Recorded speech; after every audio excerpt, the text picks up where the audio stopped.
Hey crafty people, it's Tasha, welcome to my channel. Today I'm joining Altenew for a hop to celebrate their marvellous monthly series release for October. I'm working with the Craft Your Life Nordic Wonderland project kit. It's absolutely gorgeous. Let's focus on the embossing folder today. I've got 7 creative ways to use an embossing folder in your card making, and these techniques can absolutely be used with any folders that you have. So let's get to it.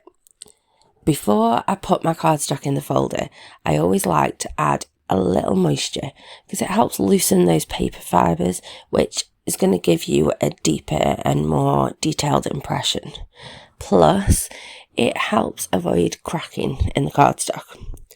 My favourite way to do this is just by swiping either a baby wipe or a really lightly damp cloth over front and back, and then you can see the gorgeous detail that you get. It's really quite amazing. Don't forget that you can use both the front and back side, which gives you even more options. So, tip number 1 is to use coloured cardstocks. It doesn't always have to be white. I picked a selection of colours and I trimmed them down into A2 panels, and then I just do the exact same with the wipe down first, and it comes out gorgeous every time. Here are all the examples that I did, and here is tip number 2. Change your position or your orientation. I did some landscape, but I changed it up a bit with some portrait too. It gives you a completely different perspective on the design. Coming in fast with tip number 3. Try specialty cardstocks. I used a panel of silver foil cardstock, and oh my, the results are crazy special. Now that we've got a bunch of embossed panels, let's turn these into cards. Tip number 4 is to try one of these coordinating sets with a stencil that colours in your dry embossing. This one is layered between 3 stencils, but it's a really easy one to do. I'm using some of the new fresh dye inks that were released over the last couple of months, and I like to add a little bit of shading by blending on a slightly darker colour to the base of the image. It gives a bit more interest, especially here where you've got just like a solid stencil layer.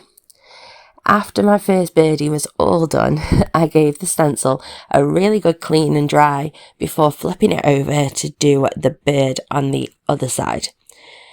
There's quite a bit of this to do for this particular pattern because it's symmetrical, and I think that just helps keep the stencil price point down, as well as making the whole product more efficient, just using the same stencil and flipping. I continued ink blending the relevant colour for each area, and I've got a list of the colours used over on my blog, which is linked in the description. I've also got the details for today's hop, including the prizes and how you can go about getting one of them in my description too, plus a link for where to go next on today's hop. I trimmed down that stenciled panel, matted it on a black panel, and then I added a sentiment from the Nordic Wonderland stamp set that comes with the kit.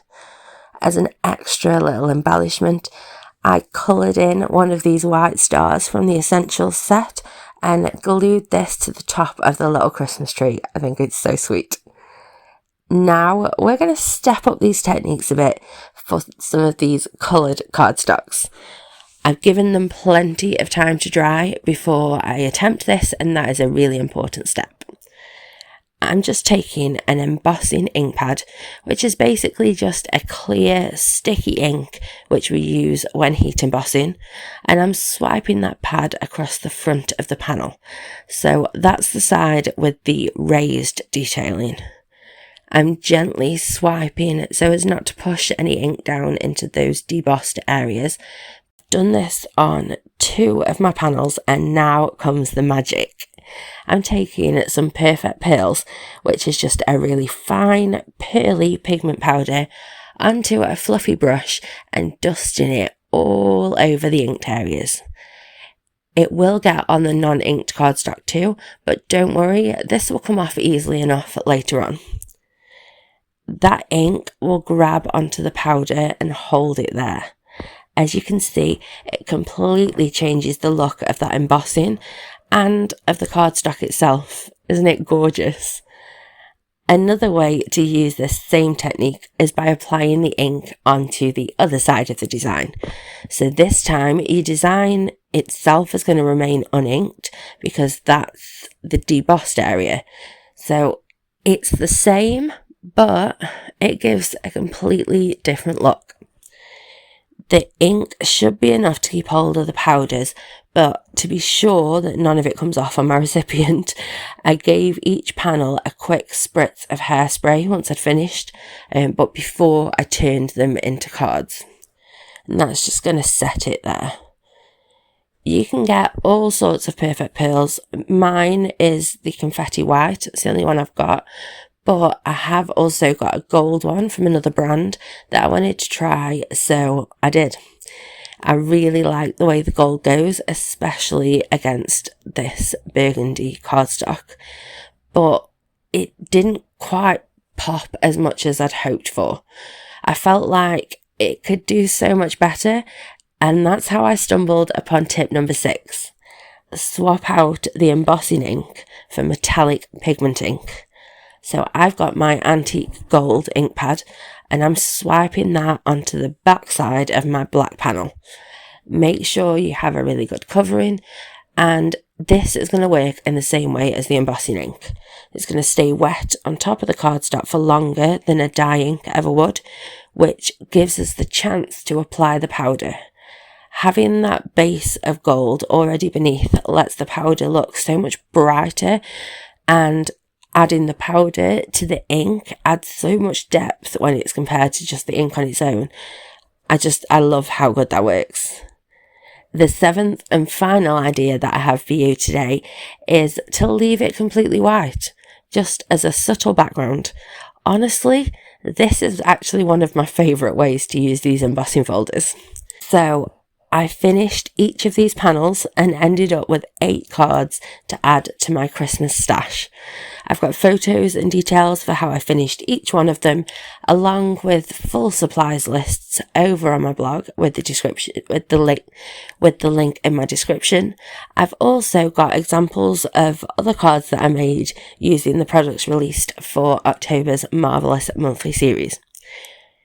And if you're watching this on the 17th, then it's my birthday. I'm celebrating with another opportunity to win an Altenew gift card over on my Instagram. Again, you know where the link is. Thank you for spending this time with me today. And please like, follow, comment, all the things. Have a lovely, happy, safe, and wonderful week. Stay crafty. Bye.